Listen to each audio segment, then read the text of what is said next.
can't express how much I love what they did with the timeline stuff. The cold open of the show taking place after Cooper and Barb's divorce, showing when the bombs actually dropped, which represents the beginning of Fallout's post-war era. But it's the end of Cooper Howard's story, hence the title The End. It's also why the name of the finale works so well, but we'll get there. Some really nice 50s style set design, even if the fact that it's 2077 completely threw me for a loop. If you can't tell, I haven't played any of the Fallout games. RPGs like that have never really been my thing, but the world building was so interesting to me anytime I had heard about it, so this show was kind of the perfect opportunity to jump in. Coop, do your thumbs up. Yeah, you know, given the state of everything, I prefer not to. God, this show's a treat upon rewatch. I'll admit going in blind was difficult because there was so much I didn't know, which is my favorite kind of world building, the type where the world feels lived in and there aren't too many exposition dumps, but I was also kind of lost, except with the hindsight, you totally get what he means by the state of things.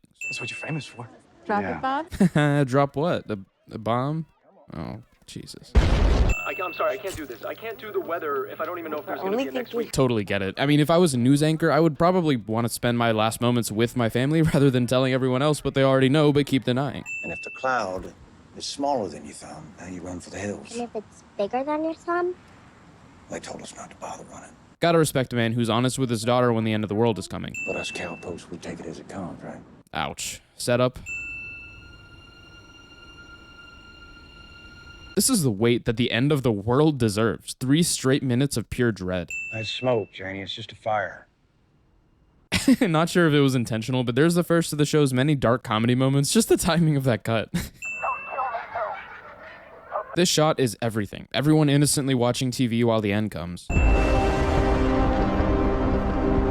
I love that Cooper just is a cowboy after playing one for so long. It's even cooler when I get to say the same about the ghoul. The different materials around the Fallout logo when it's shown is probably my favorite thing about a logo-only intro. My name is Lucy McLean, and I'm an active contributor to the well-being of my community. Fallout doing what every good video game adaptation does, making it a TV show, starting it with an 80-minute pilot that cold opens with a flashback showing how the world got to its dystopian setting, and having Ella Purnell play a character that's innocent and playful at first and has no idea that she's in for some real physical and emotional pain. Though I'm not very good. Making sure we know she isn't a pushover. She might be nice, but she can fight pretty well if needed, even if violence isn't really what the Vault teaches. Hey, it's Zach Cherry. He's always going to be Dylan G to me, or the do a flip guy. Do a flip! Yeah! After 10 years of cousin stuff, I'm definitely excited for the real thing. Wait, no. I thought Chet was just hopelessly in love with Lucy, but is she saying it wasn't just that? How do I win this? Changing your ways. This might be the fastest I've ever deemed a character evil or dying, and damn it, am I proud to be right. I promise I'm an optimist. Were you scared when you married Mom? Me? Terrified. Well, I'd never stepped foot outside Vault 31. When did it go away? The moment I met your mother. Oh, you little... I hate you, Paul. But I can't deny having the OG Lisan Al-Gaib in Fallout is pretty cool. But of course, it's just superficial concerns. If it's on the inside, that counts. That's in that respect, it could be a cannibal or just like Cranston. But tumors. Norman? Didn't expect Norm to end up being one of my favorites after this, but he does. And I don't know if that would be true if it wasn't for Moises Arias. Messing around with your cousin, it's all well and good for kids, but it's not a sustainable long-term sexual practice, you know? So I must not have been paying attention the first time. Just gonna make this a premature win for Chet finding love that isn't his cousin. Lucky. Don't worry about it, Bert. You'll die soon anyway. We don't know much about what's up there. Desperation. I think this is Norm clocking that these aren't actual Vault members, and it shows how he is pretty smart and observant. He just doesn't get to utilize it very much. Let's dance. You can't deny a dance from Blind Al. I'm glad Arias is good at the something weird is going on here face, because he does it a lot this season.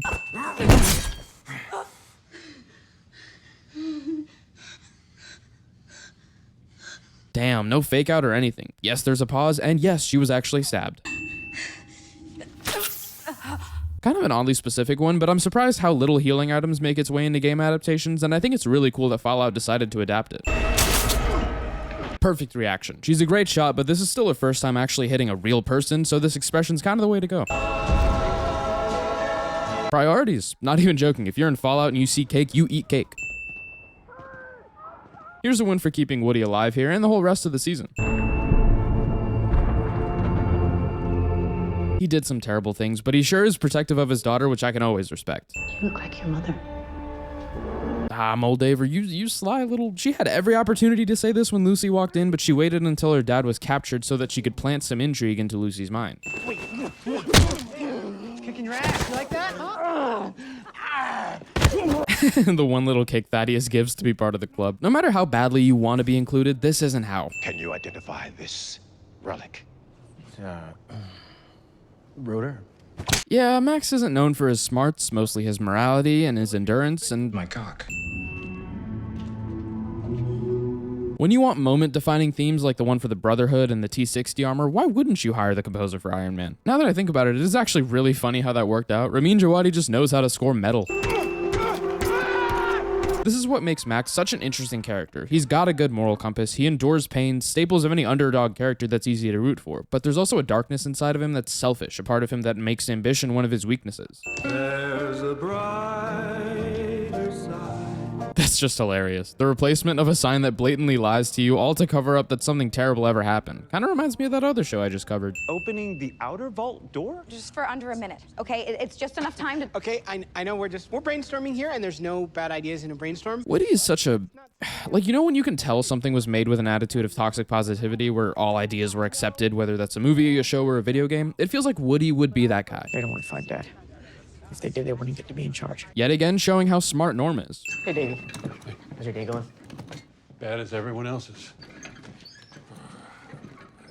Okay, smart in some ways, most ways. I just tracked him. That'll the same to you if you try to follow me. I'm too chicken. Knowing yourself well, but it's also nice to see him overcome that through the season. Why did you join the Brotherhood?